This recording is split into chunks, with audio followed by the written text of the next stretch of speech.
tänase päeva kokkuvõte, siis hommik algas kell 5 ehk et kahjuks eilse ebaõnnega olime B-finaalis.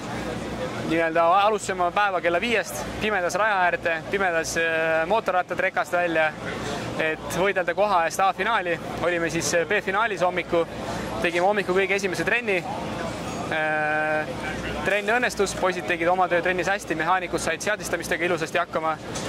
Poisid tegid supertöö B-finaalis, kus tehti ideaalne start 1 ja 2.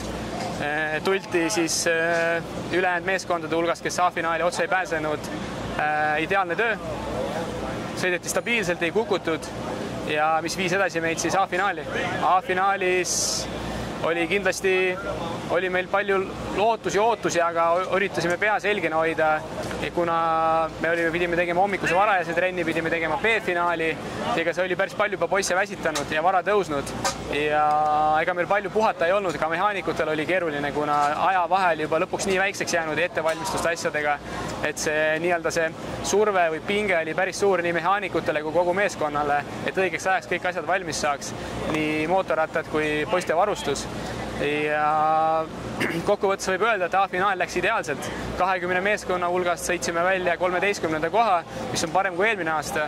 Et eks laupäevasest päevast tegime vigade paranduse, õppisime nii mehaanikud kui kogu meeskond, et mida saab paremini, mis oli hästi, mida peame muutma ja lõpuks tulemus oli 13 ja samamoodi, kui vaadata poiste sõite, siis ideaalsed või kas nüüd ideaalsed, aga ikkagi väga head stardid Jörgenilt, head stardid Harrilt, Joosepil väga tubli sõit lõpuni, põhimõtteliselt ilma kukkumata, esimest sõidust ta kukkus küll, aga väga hea sõit. Joosep oli see, mida me temast arvasime, ta oli enda võimete piiril sõitis.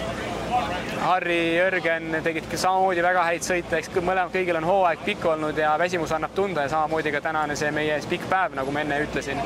Aga nüüd on see tehtud, nüüd tuleb pikk õhtu meil mootorrataste ümberseadistamisega, kõik nii-öelda tuuning osad, mida me külge panime, on vaja maha võtta, originaaljupid külge panna, homme dealershipidele tagasi viia mootorrattad, maksta viimased arved, vaadata, et kojusõidupiletid ikka kehtiks veel, teha check-in'id ja tulla koju. Aga see, et me siia saime ja see, et me koju saame, on tänu toetajatele, kes on minu selja taga. Aitäh neile, kes aitasid meie eelarve kokku panna, panid õla alla, tulid meile vastu, usuvad meisse, toetavad meid. Aitäh neile, aitäh mehaanikutele, aitäh poistele, kes tegid super tulemused, aitäh meeskonnale kaamera taga, keda me iga päev ei näe. Tänan oma perekonda, kes on seda nii-öelda pool aastat minuga kaasas olnud, seda igapäevaselt eelarve kokkupanekut ja asjade sebimist. Nii et aitäh kõigile, aitäh fännidele Eestis, kes te meid jälgite, kes te meid toetasite. Nii et kodus näeme ja lõpetame reportaažid Indianast ja järgmine aasta juba hakkame reporteerima teile siis rahvuste krossi Ernest Prantsusmaalt. Aitäh!